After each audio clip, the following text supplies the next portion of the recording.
ایک دفعہ پانی بہا دیں، اس میں ایک دفعہ پانی بہا دیں، اور پانی اس طرح آپ نے بہانا ہے کہ پیشاب اس سے جدا ہو جائے اور اس میں باقی نہ رہے، تو وہ پاک ہو جائے گا۔ آتے ہیں پھر لباس اور بدن پر۔ لباس اور بدن میں کیا ہے؟ کہتے ہیں لباس اور بدن میں قلیل پانی ہے تو 2 دفعہ پانی بہا دیں تاکہ وہ پاک ہو جائے گا۔ لباس اور بدن قلیل پانی سے 2 دفعہ پانی بہانا ہے تاکہ وہ پاک ہو جائے۔ پھر آتے ہیں لباس، قالین، دری، اور کہتے ہیں اس سے ملتی جلتی چیزیں، اس سے جو ملتی جلتی چیزیں ہیں اگر وہ نجیس ہوں تو کیا کریں گے؟ ہر دفعہ پانی ڈالنے کے بعد نچوڑنا چاہیے۔ ان چیزوں میں یعنی لباس، قالین، دری اور ان سے ملتی جلتی چیزیں ہیں، اس میں ہر دفعہ پانی ڈالنے کے بعد نچوڑنا چاہیے تاکہ غسالہ نکل آئے۔ اب غسالہ اور دوہن یعنی جو پانی نکلتا ہے دوہن، اس کے بارے میں کیا حکم ہے؟ وہ کسے کہتے ہیں؟ غسالہ اور دوہن اس پانی کو کہتے ہیں کہ جو کسی دھونے جانے والی چیز سے یا دھلنے کے دوران یا دھل جانے کے بعد خود بخود یا نچوڑنے سے نکلتی ہو۔ یعنی دیکھیں غسالہ جو نکلتا ہے وہ یا دوہن اس کو جو نکلتا ہے اس کسے کہتے ہیں؟ کہتے ہیں اس پانی کو کہتے ہیں جو کسی دھو جانے والی چیز سے یا دھلنے کے دوران یا دھل جانے کے بعد خود بخود یا نچوڑنے سے جو پانی نکلتا ہے اسے دوہن یا غسالہ کہتے ہیں۔ یہ تھا مسئلہ نمبر 154 جو بہت ہی مختصر وقت میں نے بیان کیا کہ اگر کوئی چیز پیشاب سے نجیس ہو جائے، برتن وغیرہ تو کیا حکم ہے قلیل پانی کے ذریعے سے، لباس، بدن تو قلیل پانی کا کیا حکم ہے، لباس، قالین، دری اور اس سے ملتی جلتی چیزیں اگر نجیس ہو جائیں تو اس کا کیا حکم ہے۔ یہ ایک مسئلہ نمبر 154 تھا۔ آج کی جو حدیث ہے جو بیان کرنی ہے وہ یہ ہے کہ جب پروردگار عالم نے جناب آدم کا پتلا تیار کیا اور جب اس میں روح پھونک دی، جب یعنی وہ بات کرنے کے قابل ہو سکتے تھے، جناب آدم میں جب روح پھونکی گئی تو پروردگار عالم نے جناب آدم کی طرف 3 نور بھیجے جو بعض روایت میں لکھا کہ انسانی شکل کے تھے۔ 3 نور بھیجے اور جناب آدم نے تینوں سے پوچھا۔ پہلے نور سے پوچھا تم کون ہو؟ اس نے کہا میں عقل ہوں۔ کہاں رہتی ہو؟ کہا میں دماغ میں رہتی ہوں۔ دوسرے سے پوچھا تم کون ہو؟ اس نے کہا میں حیا ہوں۔ تو کہاں رہتی ہو؟ کہا میں آنکھوں میں رہتی ہوں۔ تیسرے سے پوچھا تم کون ہو؟ اس نے کہا میں محبت ہوں۔ کہاں رہتی ہو؟ کہا میں دل میں رہتی ہوں۔ 3 نورانی شکلیں جناب آدم علیہ السلام کی طرف پروردگار عالم نے بھیجی۔ 3 نور کو بھیجا جو انسانی شکل میں تھیں۔ اسی طرح اس کے اپوزٹ 3 اور انسانی شکل میں لیکن وہ نورانی نہیں تھے، وہ سیاہ تھے، وہ بھی جناب آدم کی طرف جب پروردگار عالم نے بھیجے تو جناب آدم نے ان سے سوال پوچھا کہ تم کون ہو؟ تو پہلے نے کہا کہ میں غرور و تکبر ہوں۔ تو جناب آدم نے کہا کہ تم کہاں رہتی ہو؟ تمہارا کہاں مقام ہے؟ اس نے کہا میں دماغ میں رہتی ہوں۔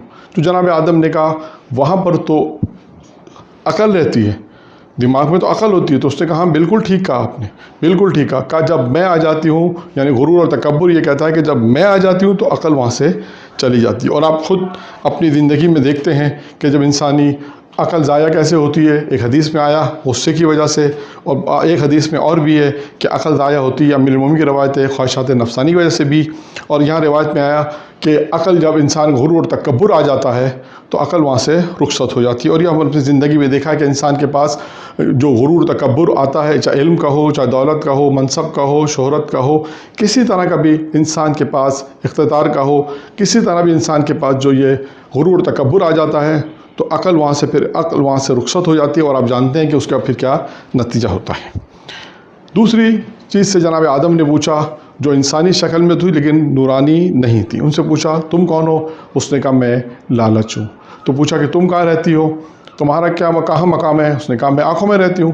کہا وہاں تو حیا رہتی ہے۔ تو کہا آپ نے بالکل ٹھیک کہا ہے۔ کہا کہ جب میں آ جاتی ہوں تو وہ وہاں سے نکل جاتی ہے۔ اور تیسری اور آخری چیز سے جناب آدم نے پوچھا تم کون ہو؟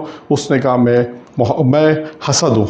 کہا تمہارا کہاں مقام ہے؟ تم کہاں رہتی ہو؟ کہا میں دل میں رہتی ہوں۔ کہا وہاں تو محبت رہتی ہے۔ تو کہا آپ نے بالکل ٹھیک کہا۔ کہا جب میں آ جاتی ہوں تو وہاں سے محبت رخصت ہو جاتی ہے۔